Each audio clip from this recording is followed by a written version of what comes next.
If anyone needs to put their tape recorders up here, now would be the time to do that. All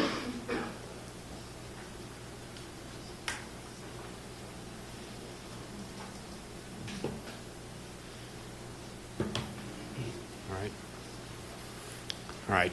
Thank you, everyone, for joining us here on short notice today. At this time, I'd like to bring up Michigan State University Vice President and Director of Athletics, Alan Haller.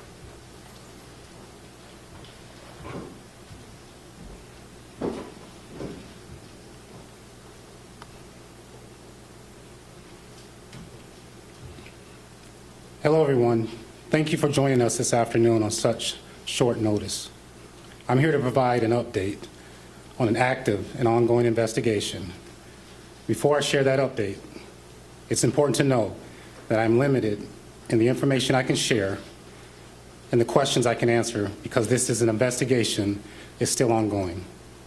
Upon receiving the reports from the claimant regarding Mel Tucker, MSU's Office of Civil Rights immediately commenced a review of subsequent investigation per university protocol using an outside third-party investigator.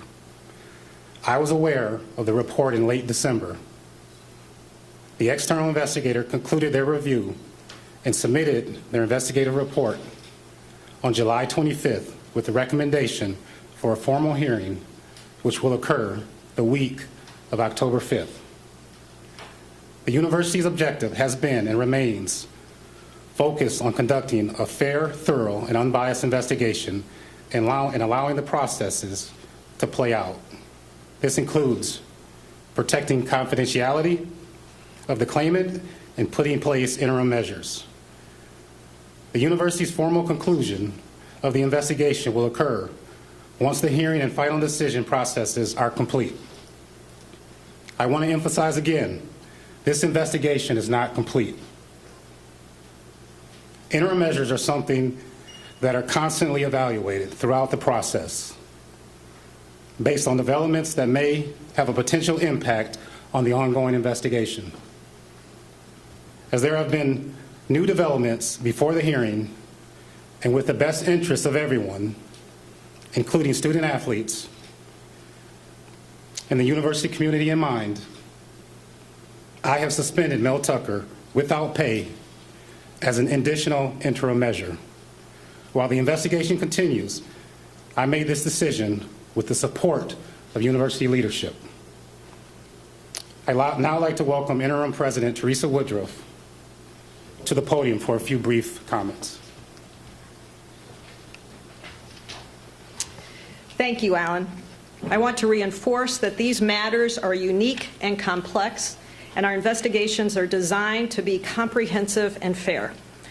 Our guiding principles are equity in process and confidentiality for all involved in order to protect the integrity of the investigation. I want to put a fine point on what A.D. Haller shared just a moment ago. In the MSU of today, when any report comes into the university, it is appropriately and rigorously reviewed. In the MSU of today, our investigative processes are fair and thorough.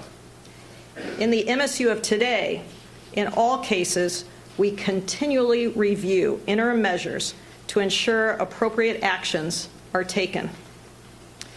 So this morning's news might sound like the MSU of old. It was not. It is not because an independent, unbiased investigation is and continues to be conducted. That investigative process is not complete and had not been referred to A.D. Haller or the university. That process will not be complete until there is a hearing and a final decision.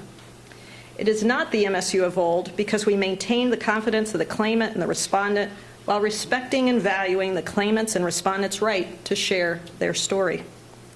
It is not because of the further action we take today. The action A.D. Haller took comes with the full weight of my support. As he shared, these new developments before the formal hearing can impact the case and the community.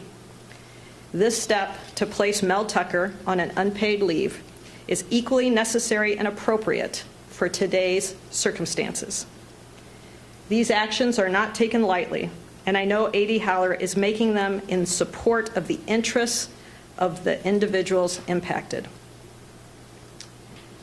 Before I conclude, I want to reinforce that this indeed is an ongoing investigation. I appreciate the commitment of the leadership and staff within the Office for Civil Rights for their important, thorough, and unbiased work today and every day. I also want to thank the Board of Trustees, Faculty Senate Chair, and student leaders for their engagement with me today. It is not lost on me the significance of this moment or its impact on those involved in the case, our university community, and the extended Spartan family. The MSU of today is creating a culture that is welcoming, supportive, and caring.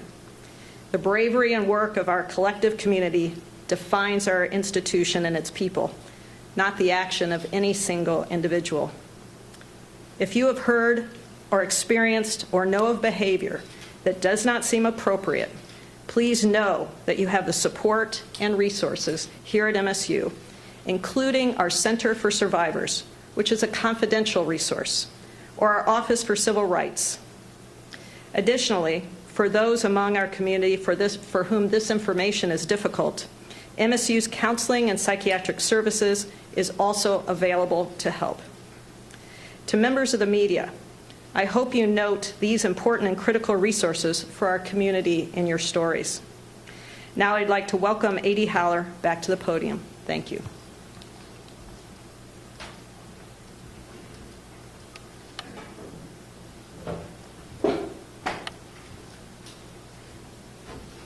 Thank you, President.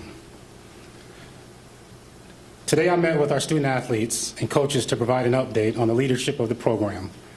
Beginning immediately, Harlan Barnett will serve as acting head coach, while Mark Dantonio will become an associate head coach.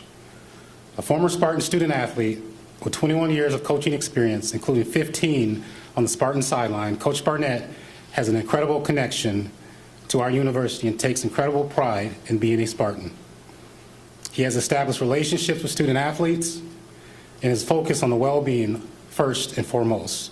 Coach Dantonio not only is an exceptional football coach and will be a tremendous resource for Harlan. Both men have a deep love and care for Michigan State football, Spartan athletics, the university, and the East Lansing community. Coach Barnett will be available later this week for questions. At this time, we've got time for 2 or 3 questions. We do have a mic. I know we won't be able to get to everybody, but Ben's got the mic here. Start in front with Chris.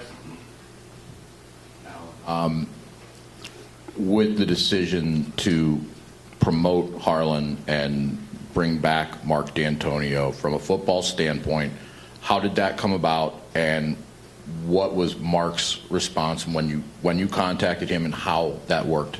Yeah, thanks, Chris.